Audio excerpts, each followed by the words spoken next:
WVUA-FM, Tuscaloosa.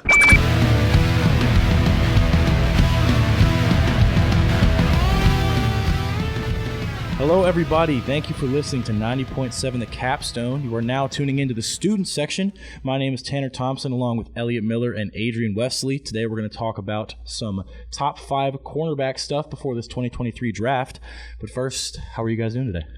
Doing good. How are y'all? I'm feeling good, feeling great. Great. Ready for some more hot takes. Some unbelievably hot takes, probably coming from Elliot Miller here, but who knows?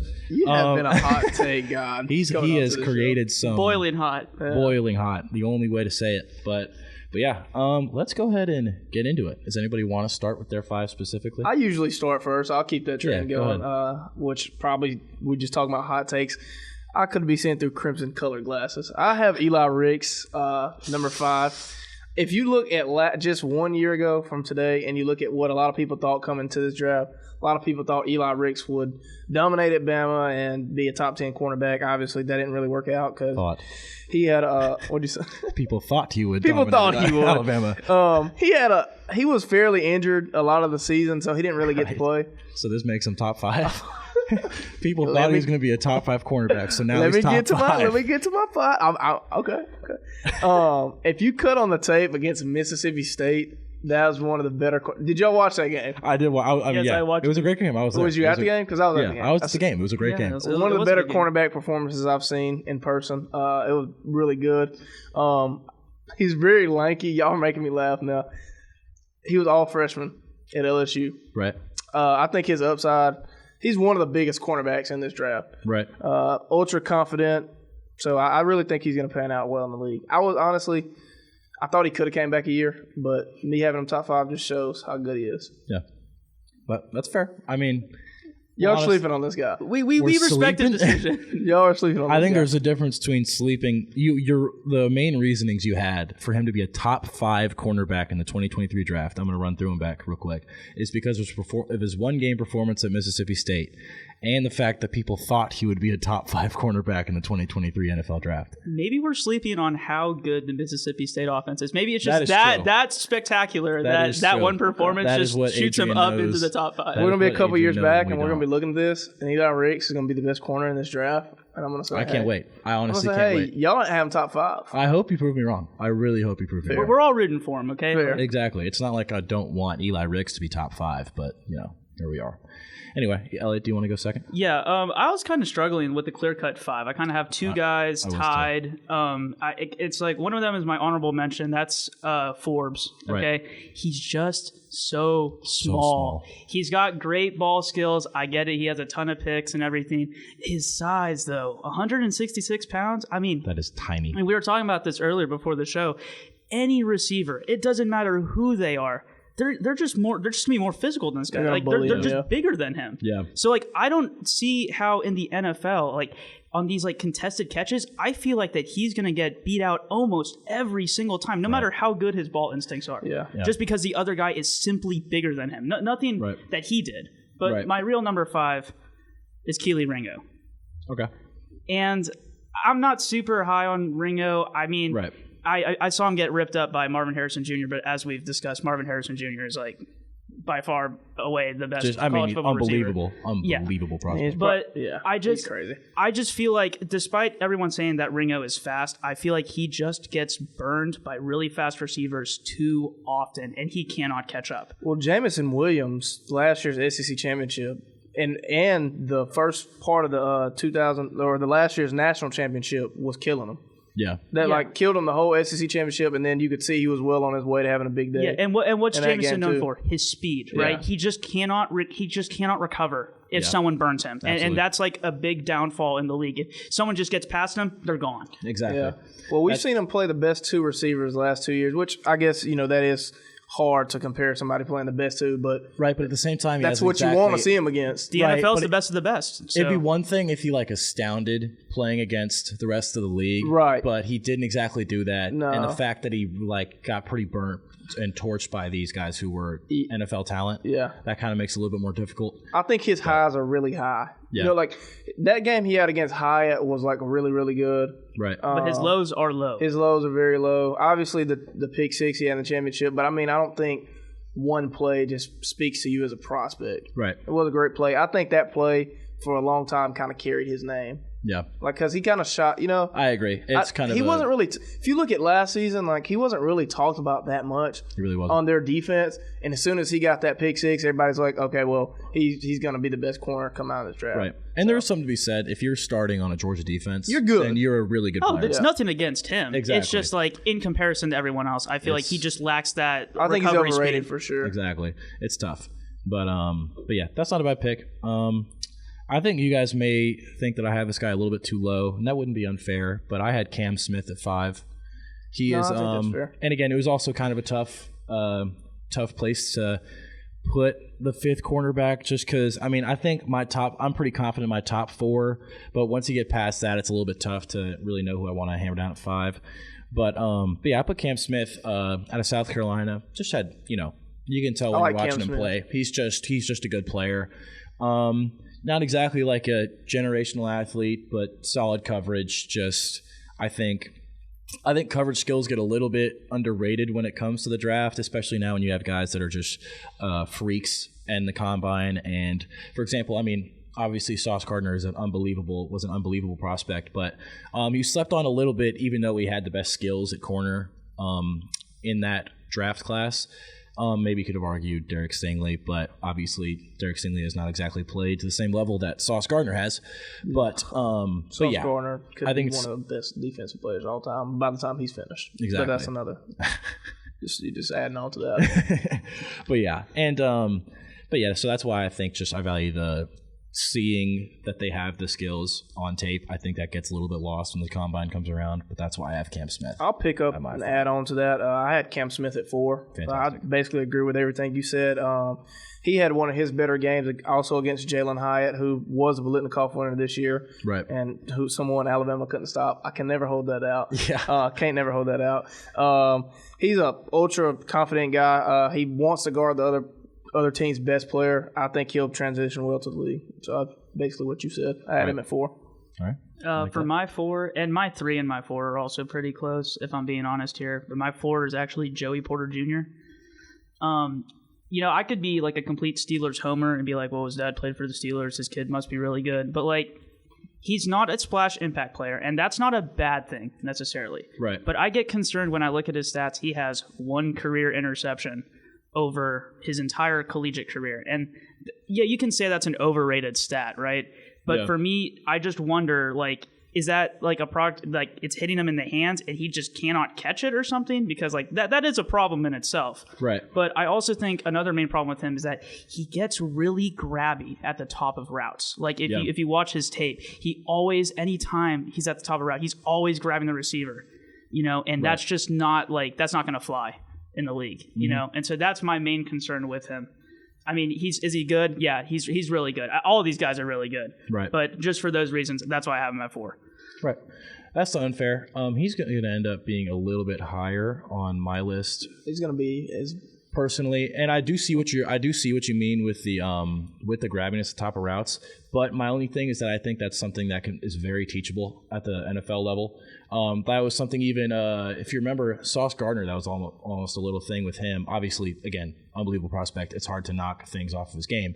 But I don't know if you guys remember this, but remember when they would put boxing gloves on cornerbacks in like preseason stuff? That was like their first thing of teaching them to play good defense without getting in trouble. That's cool. But exactly. And I really do think that they're going to do a good job of dealing with that.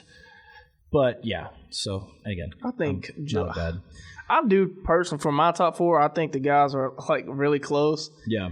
I don't think Joey Porter Jr. was my conclusion at being the 4th. He was not my. He was definitely not my conclusion. He's about he might be as high as possible on my list. Just to throw that out. You're like there. Spoiling like your whole no, list. I just read between the lines. Just reading between the lines. Joey Porter 4. I did have Riggs 5. Yeah. Both hot takes. Who'd you have? So at my 4, I had Deonte Banks, the guy out of Maryland. I had him at 4 because this guy, if you saw his combine, he's just a freak. Simply, I believe his numbers. I think he ran like a 4.38. He was 6'2", about 200 pounds. Good size, a corner. But yeah, he's going to be at my 4. I do like, as much as I said earlier about the skills of cornerbacks being a little bit lost in the combine, it's still significant to see guys who are just unbelievable athletes. And so, yeah, that's why I had him at 4. But I don't really have much else to, because again, it's definitely a developmental prospect kind of pick. It's not exactly one where you look at the tape and be like, oh my gosh, this guy's going to be a great starter off the bat. And that makes him your 4? Do what? That makes him the 4th best cornerback? Yes. Fair. Okay. I do think he will develop nicely. Yeah. In the league. He is, 4.35 at 6'2", 200 is crazy. That's legit. That's very legit. Mm-hmm. That's a nice way of putting it. It's very legit. Well, I'm going to move on. I got my number 3, Christian Gonzalez, the guy out of Oregon. A lot of people are really high on him. I think he's really good as well. He's got a comparison to A.J. Terrell, which I thought was a pretty fair comparison, which, who wouldn't want another A.J. Terrell? A.J. Terrell's excelled at the Falcons, who was a first-round pick a few years back. Right. He's very fast for his size. He's another big guy. One thing that people really like in his game is his recovery speed.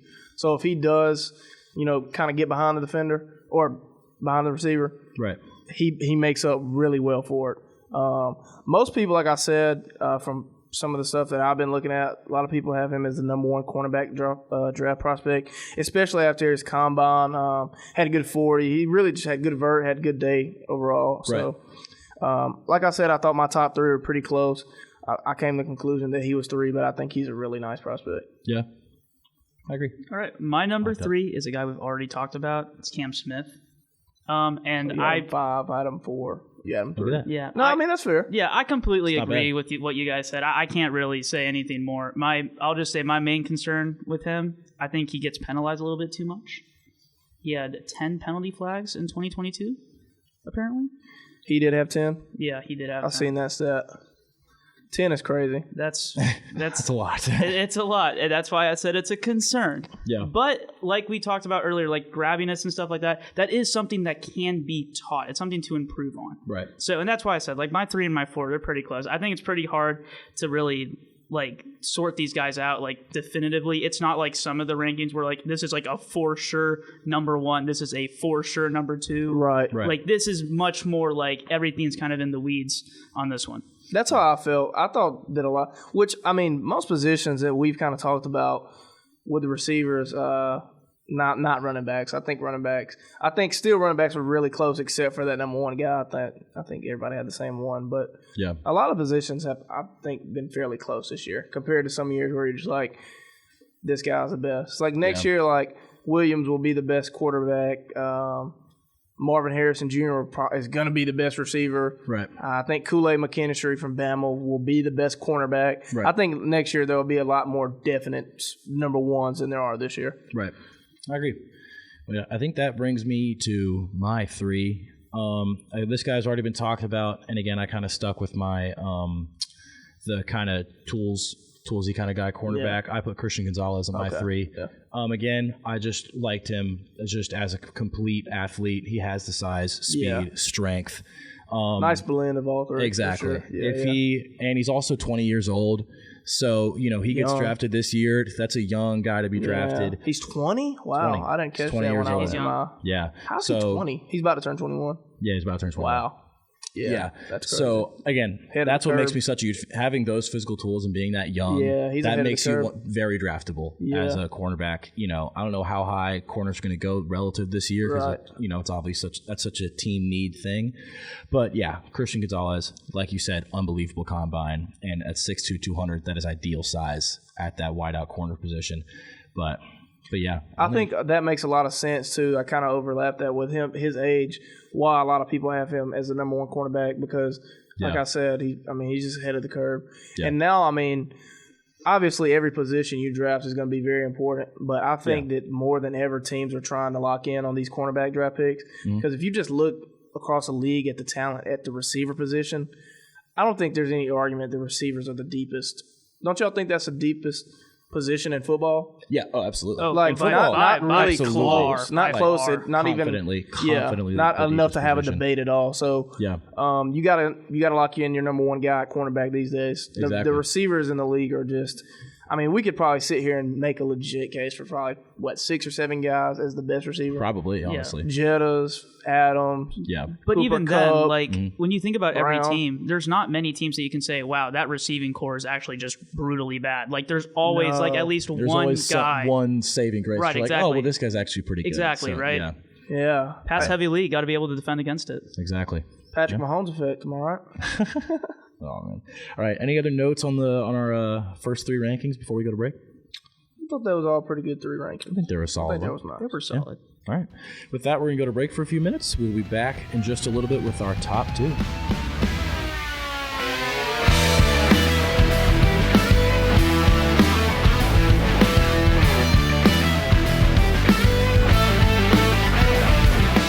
WVUA-FM, Tuscaloosa.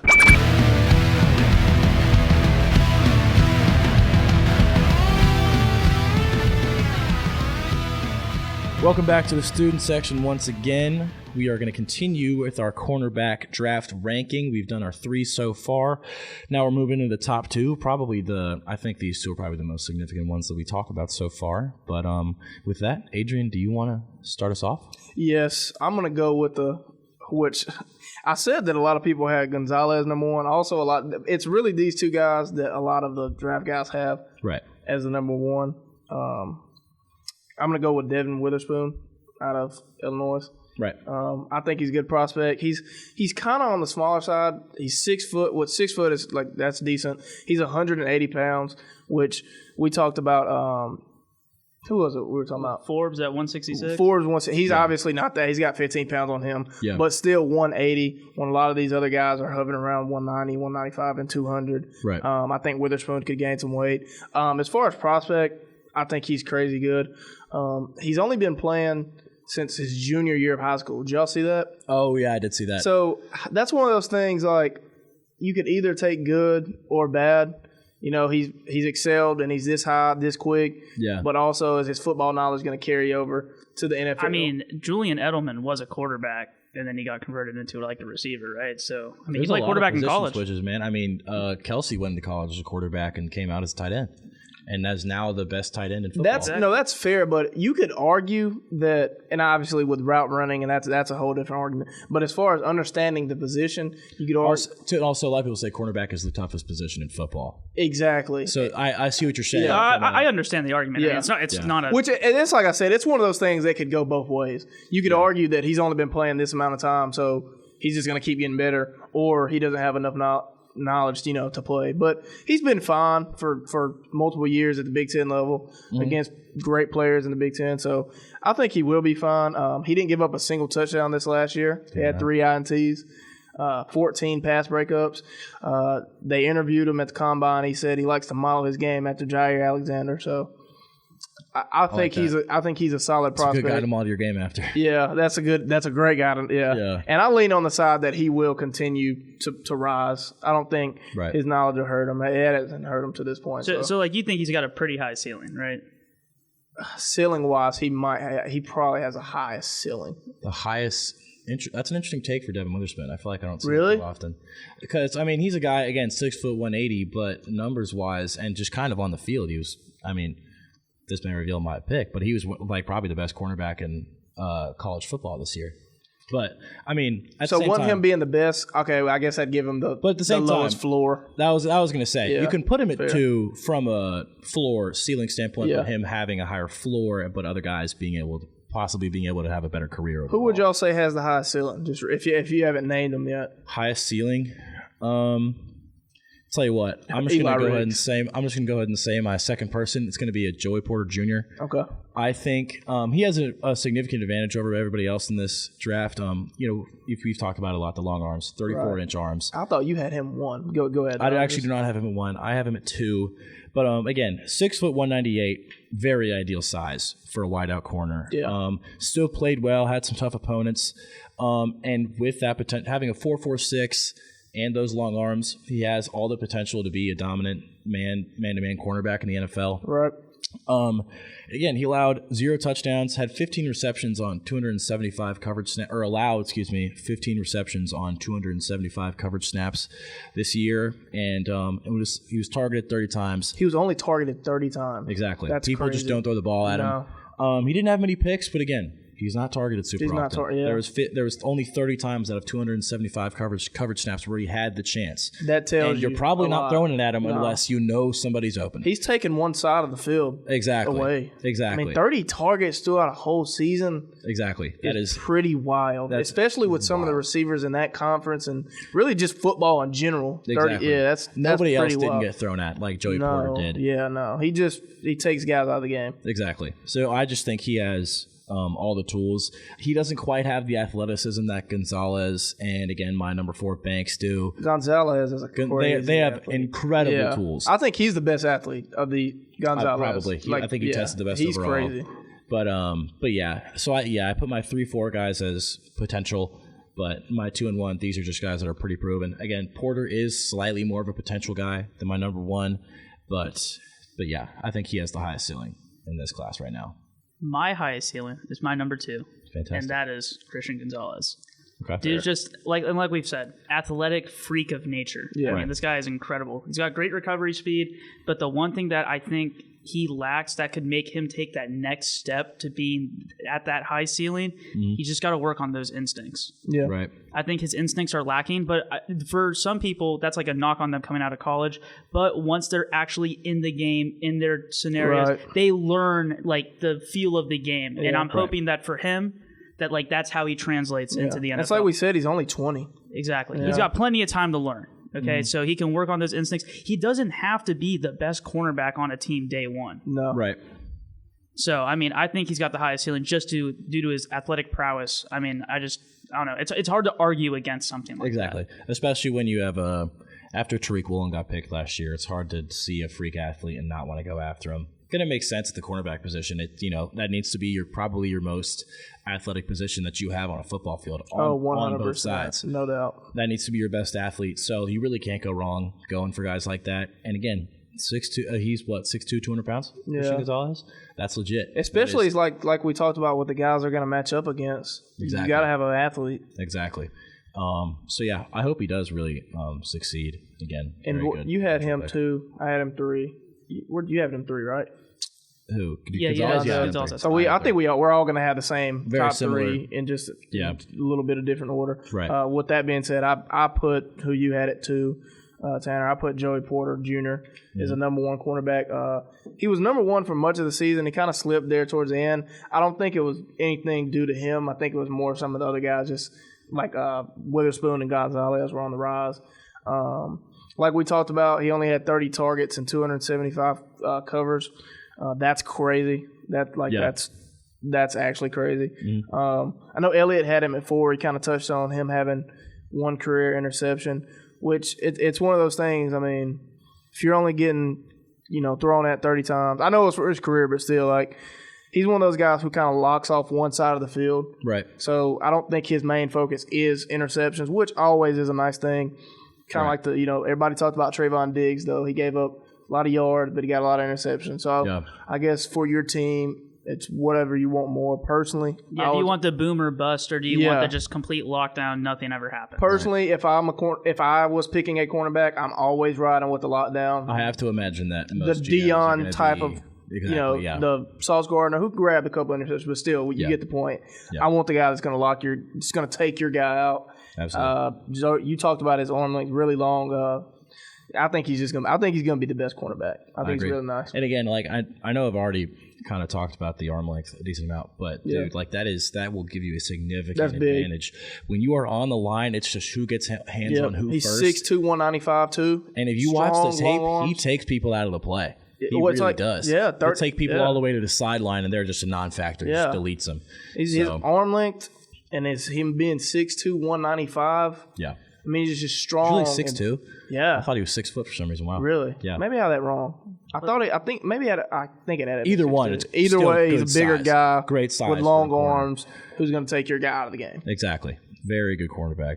I think Elliot's going to grab his height real quick. I am. He is 6'2", 198. Yeah, wow, dude. 198. See, yeah, I had him at legit. I had him at 195, so he's basically 6'2", 200. Yeah. He's pretty big, strong. Yeah, I think he'll translate well for sure. Not a bad choice at all. Elliot? My number one, Devin Witherspoon. Mm-hmm. I just think, in my personal opinion, I think he is the number one by a decent bit. I think that there is an argument to be made that he is a clear-cut one, although we have all made very good reasons why, like, Joey Porter Jr. could be in that conversation, or any of them, for that matter. I think those, in my opinion, are the only three. There's only three that that have a real shot to being the number one. Like I said, you can make an argument for the other two to be number one, but in my opinion, I think Witherspoon is just enough better that I think he is like the unequivocal number one. Right. Only allowed a completion rate of 34.9% last season. Yeah. That is crazy. I actually have the numbers out in front of me for you. He was targeted 62 times, allowed 22 receptions. That is crazy. On a lot of snaps.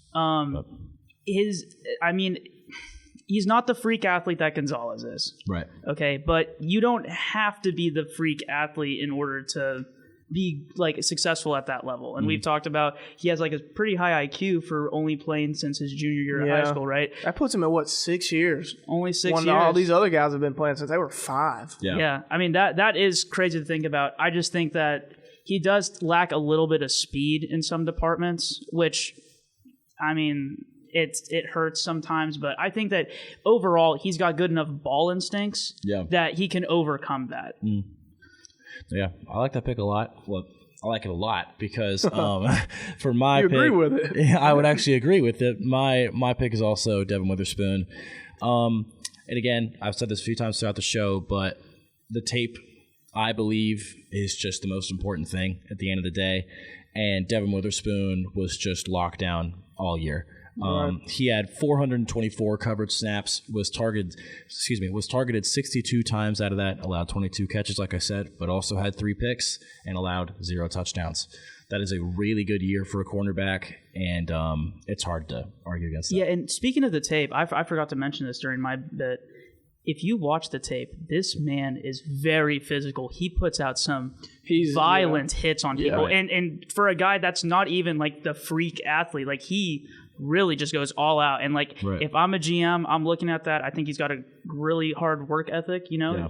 And I just think he's just going to get better from there. Like that's the guy that I would want. Absolutely. Right. And those two top guys, I mean, y'all both had Witherspoon. I had it flipped with Witherspoon too. They were pretty much 1A, 1B for me. Okay, yeah, okay.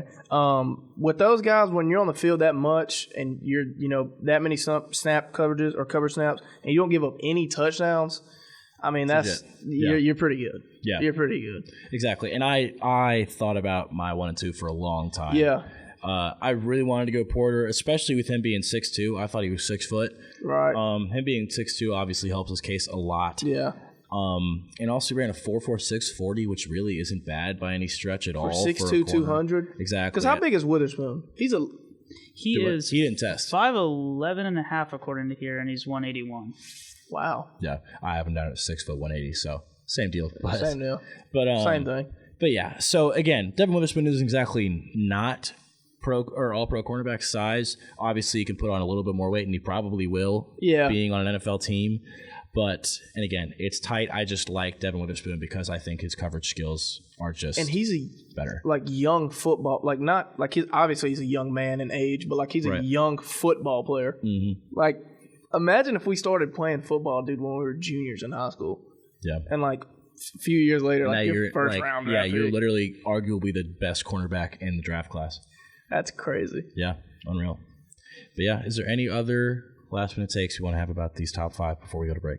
I mean, you think what'd you say? You think that the best cornerback out of this class is going to be Eli Ricks whenever it's all said and done? If I really had to pick, I think that it will be Joey Porter. You think it'd be Joey Porter? I do think Eli Ricks will have a successful NFL career. Oh, for sure. Yeah. Right. I think he'll be better in NFL. Well, I mean, if you look at his freshman season, which, I mean, obviously he played 3 years. You can't take just one season. His freshman season, he was crazy. I think he's going to be good. When he gets fully healthy, gets to the league, I think he'll be nice. Yeah. You see what they asked him about if he had the number 1 draft pick, about if he had the number 1 draft pick, would he take Bryce or Will? What he said? I did not see what he said. He said he'd take Eli Ricks. So, I don't know. Good for him, man. If I had the number 1 draft pick, I'd probably take Bryce Young.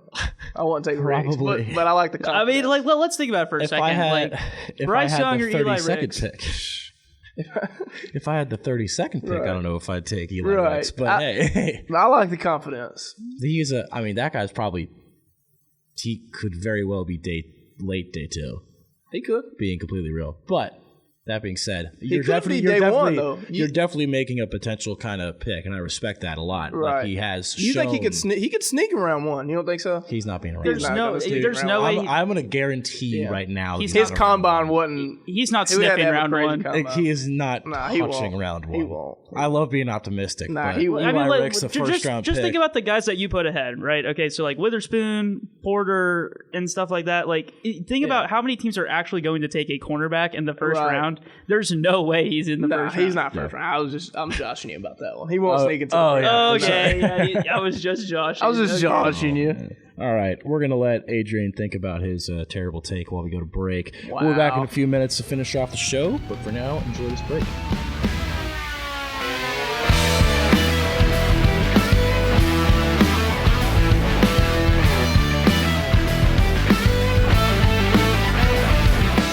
WVUA-FM, Tuscaloosa.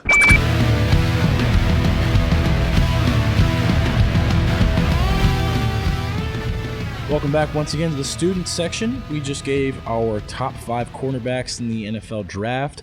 We're going to talk a little bit about the top 2 tight ends. There isn't a whole lot to say about tight ends in this class. It's a solid class, but the top 2, Michael Mayer and Darnell Washington, are definitely, the top 2. Is there any points you guys want to start off? I have a decent amount of things that I want to talk about for these guys. Did you see Washington push that sled at the did. Combine? Did you see the catch that Washington had at the Combine? Exactly. That one-hand catch on the sideline? Yeah. Darnell Washington overall just had a really good combine. It boosted his stock a lot, and he already had very good draft stock, but he also ran the 20-yard shuttle. He was the 3rd fastest player in the combine, not at his position. He was the 3rd fastest player in the combine. In the entire combine? In the entire combine, running the 20-yard shuttle. Dude, he's crazy. Which, that's kind of, and again, for his thing, his biggest problem, or I guess you could say biggest problem, was kind of the speed. When you watch, he doesn't exactly move. When you watch him play, he's always, you consider him the big, massive tight end that can block like no other tight end in this class can block, and probably like no other tight end can in the league, barring George Kittle and a few other just like pure blocking guys like Mercedes Lewis. But he's probably the confident tight end 1 at this point, at least I would guess. I'm seeing a lot of people that don't have him, and the things that I'm looking at doesn't have him as a number 1 tight end. Which I think most people still think it's Mayer. Mayer. I think Michael Mayer is the best. No, right. A lot of these don't have him top 5. Top 5? What is this? That is blasphemous. I'm looking at 2022 tight end rankings? Yeah, I'm looking at PFF. And PFF, okay, well, we don't listen to PFF. We don't use PFF here. PFF has them top 5. I think they have them 4. They got Latu 6. I still think that's. I don't know what they're on. I think that Darnell Washington will more than likely be drafted in the first round. I think he'll probably be the first tight end. You think he ends up going over Mayer? I think he's got a pretty good chance too. There's a good chance now, but here's the main question. So, let's say that you're a team, and let's say you're taking that best player available approach, right? Let's say you don't really need a tight end. Do you just take him because of his blocking prowess and stuff like that? I mean, he's almost like an extra O lineman with that size and the way that he can just shove people over. I mean, if I am any run dominant team I was about to say, in the NFL, like that is a legitimate weapon. And especially with a lot of the offense that are being run now, the Shanahan-esque type offenses that pretty much everybody's running at this point. Right. There's a lot of 12 personnel, so 1 running back, 2 tight ends, and you're running all these play actions, RPOs. Yeah. It is a very it's a huge deal to have a guy who is a blocking weapon, but is also good in the open field, which is what Darnell Washington is. That's a really good take, because I was going to use that same approach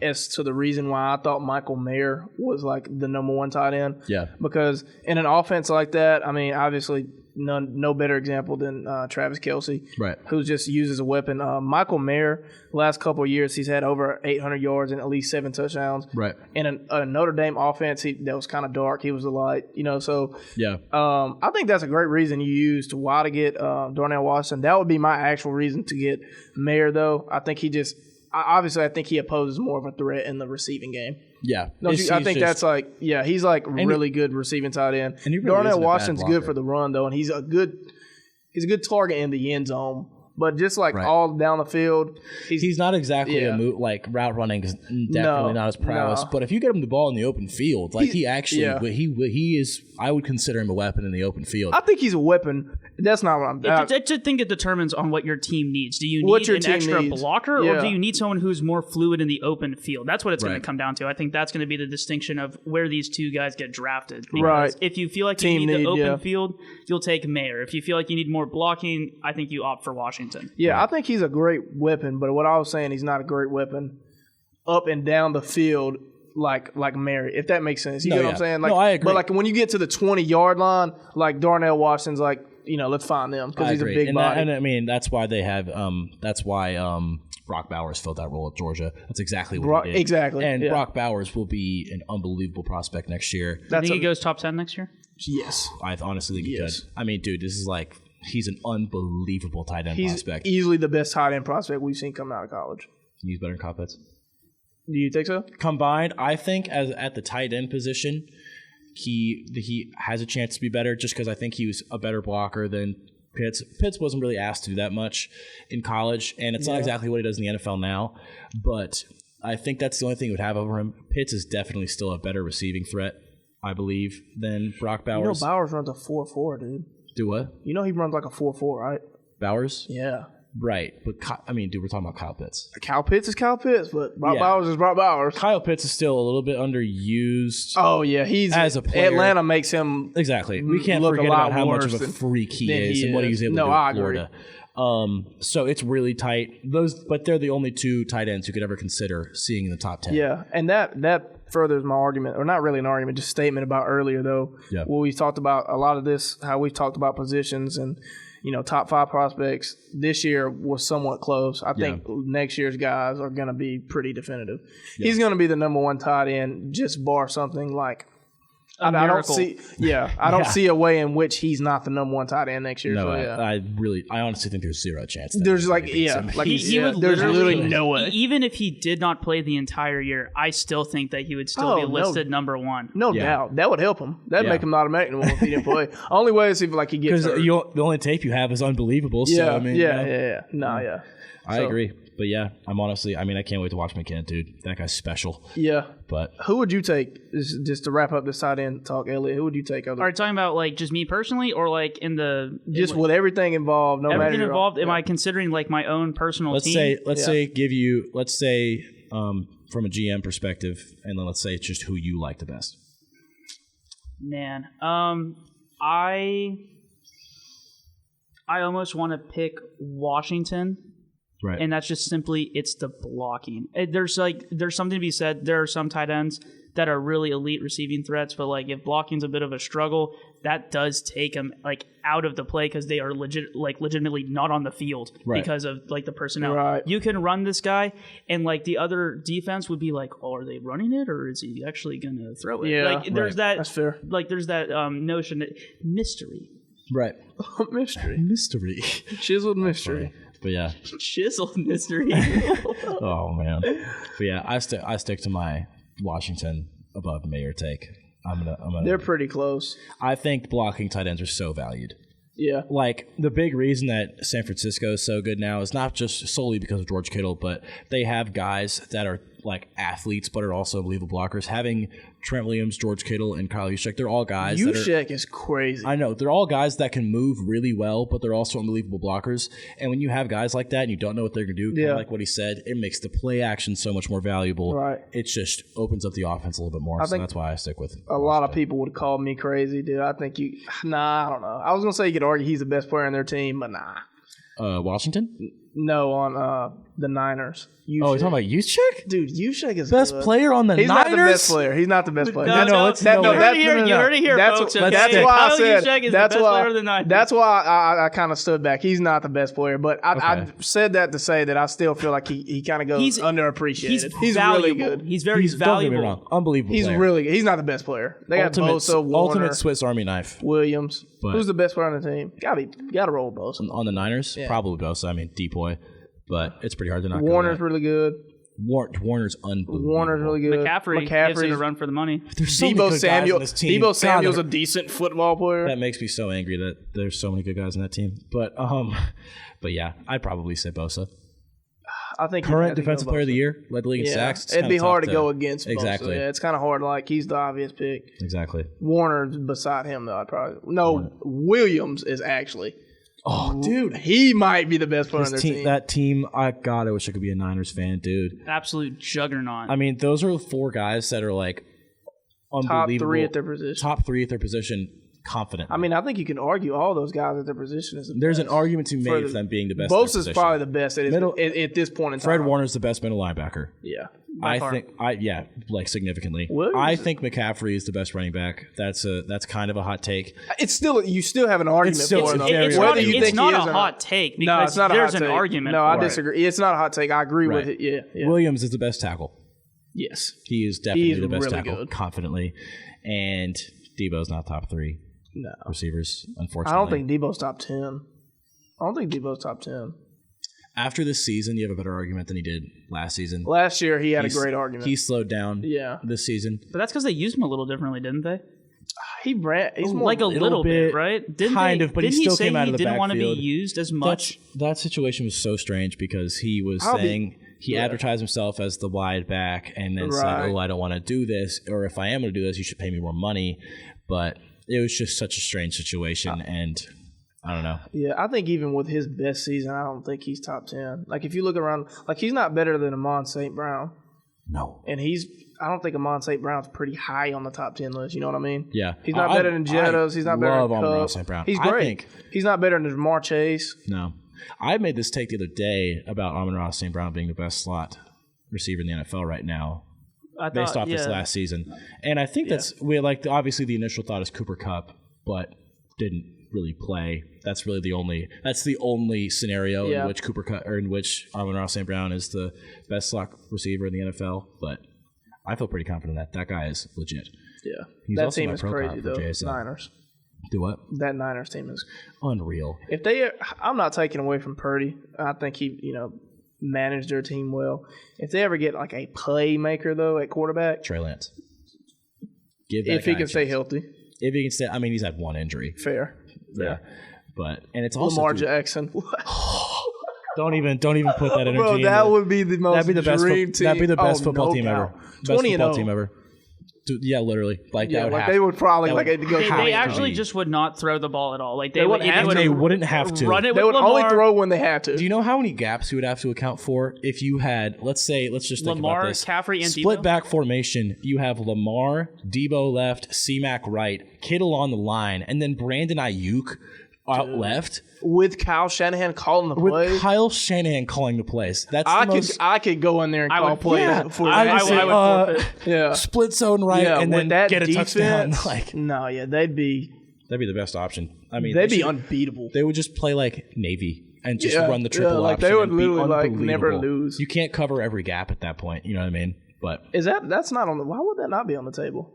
Lamar? No, yeah. Because they just picked a quarterback at like 3. God, they did pay. They also don't have any first-round picks. They cannot afford Lamar Jackson. Is the reason why? Because their team's too good. And speaking of Lamar, since we're on the topic, we should talk about this a little bit. Why do you think so quickly after that news came out that literally like 6 teams said, dude. "Yeah, we're not interested"? Something's off, dude. It's got to be something weird, that we don't know. Something's off with it. My best hypothesis is that.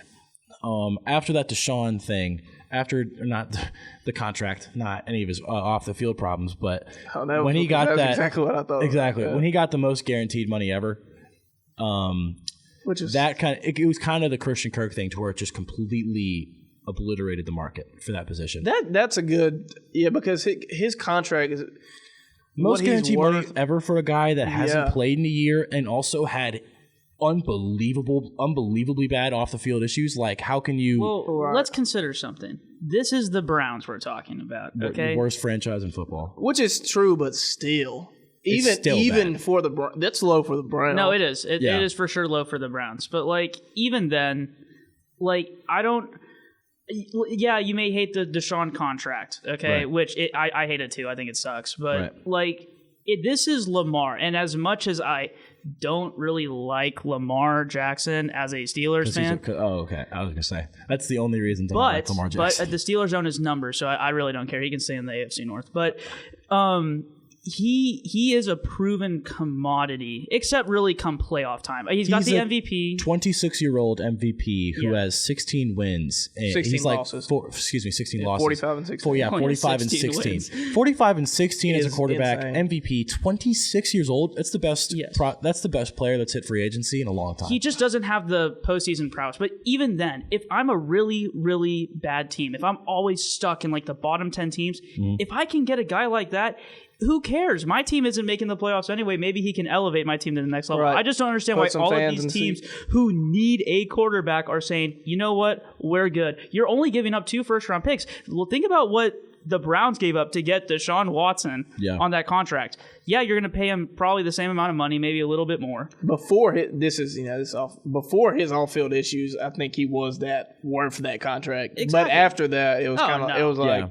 And he also didn't. I mean, he didn't play football like that this year. He didn't play football, so it was just. When he came in, he just wasn't really that Jacoby good. Brissett was better. Exactly. It somehow looked like he hadn't played football. Right. In a year. Exactly. You know I don't know why people would have thought. I don't know why people acted like. I think it just what the situation he was in. People wanted to trash him. I don't think there was no one logically thought he would do ball out after not playing. Exactly. And I saw way too much saying that he wouldn't miss a beat. They're like, I seen that too. I don't know why. He hasn't played a game in a year and he's not going to miss a beat. Yeah, at a professional level, dude, that'd be hard at like high school. I was gonna say I don't think people realize how fast the game is. Yeah, and it passes you quickly. Your instincts have to be perfect. Yeah, especially at the quarterback position. Come on, man. I mean, it's unbelievable. And then when he left, he left as a top 3 QB. Yeah. Yes. So, you just saying he'll just sit a couple years and come back as a top 3 quarterback doesn't make sense. Which I'm sure the situation is going to affect his mental health also. Yeah. As far as physical, not playing on the field. I mean, people saying he would be at that same level was just. Yeah, I mean, and also noticeably, he did not have the same chemistry with the receivers as Jacoby Brissett did, and I don't know if that's an indictment on him as a leader. Not being able to get that together because it was pretty evident that they were not on the same page. I would bet it's pretty hard to garner respect in the locker room, man. Yeah. To go back to Lamar Jackson though, one thing I think you said, Tanner, was about the contracts. I think one thing in the NFL that's sort of becoming a problem is the contracts and how much the quarterbacks are so overpaid, dude. Yeah. If you look at Daniel Jones' contract, 160. I know he's and then Saquon got franchise tag. Yeah, his contract. I know QB is the most important position on the field. I personally thought Derek Carr's contract was wild. His contract's big. Derek Carr is simply just not very good at football, dude. And they're just getting paid that, and it puts guys like Lamar Jackson he's worth a lot more than them. Exactly. And then he, on top of being worth a lot more though, he's been injured prone towards the end of the season, so he showed his durability. He's giving up in the end of the season. Right. So and as good as he is, and I promise I am not taking away from Lamar Jackson, unanimous MVP, all that. Yeah. He's only won 1 playoff game. And he's went out the last couple of years at the end of the season. But with all of that, quote unquote baggage, you would still have to pay him way more than those guys. Right. And I think teams are just as good as you are, you still only have 1 playoff win. Yeah. And you're going out towards the end of the season. Why would we pay you that much? But is him going out towards the end of the season, is it because of his utilization? I mean, they use him so much as a runner, he gets whacked a lot. Yeah, he's that whole team. That's kind of the thing if, somebody asks, if somebody's talking to him negotiating contract-wise. Also, Lamar does not have an agent. He negotiates by himself. Right. Which I think hurts him. I do think I thought his mother helps him out on that. No. I mean, maybe she. I'm sure they do. I think I saw that somewhere. His mom is kind of like his agent. As far as I knew, that he was negotiating himself. But the thing that he could argue against that, he's had injury problems. But when he's had injury problems, the Ravens were not good. They drop drastically. As a team when they fall off the field. Exactly, and so that hurts him a lot. Difference. And what this could be is because on paper, these teams that dropped out on wanting him, they're all teams that need a Lamar Jackson badly. But I think what it is that they just want to put an end to the contract deal. Right. Maybe they want to make a statement of like, hey, we're not going to be paying these guaranteed contracts for all this money anymore. Maybe that's what they're trying to do. But even then, dude, like if I was a team, reverse it. Do what? I don't think you can reverse the contracts. Like it's already been done. There's already like some sort of precedence. Where are we just gonna? Is everyone just gonna hold out on their quarterback? Well, I think I'm not gonna pay. I think that's what I'm saying. That's what I'm saying. Like these deals have been made, obviously, but I think maybe there's some weird thing of like we don't want to do this because for a lot of people they think it isn't worth it. That's why the whole MVPs never win Super Bowls thing, except for Patrick Mahomes this year because he's Patrick Mahomes. But you have to pay that guy a lot of money, and I mean, if you're paying him a lot of money, you can't pay other guys money. Yeah. Even though they deserve it at the end of the day.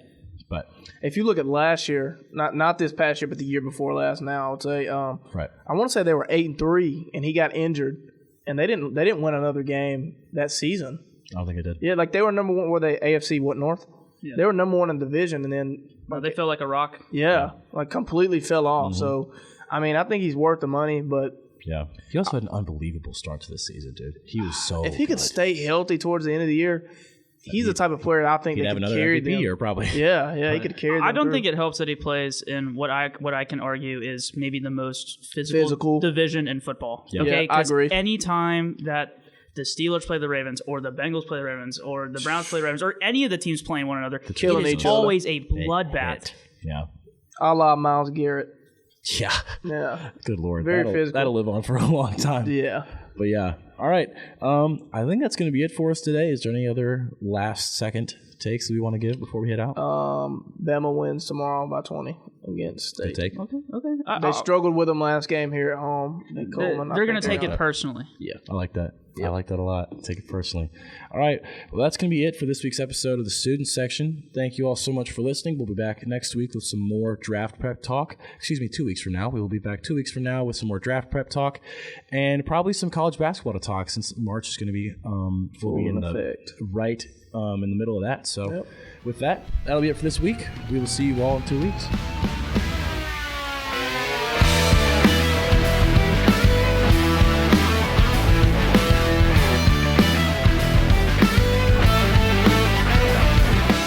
WVUA-FM, Tuscaloosa.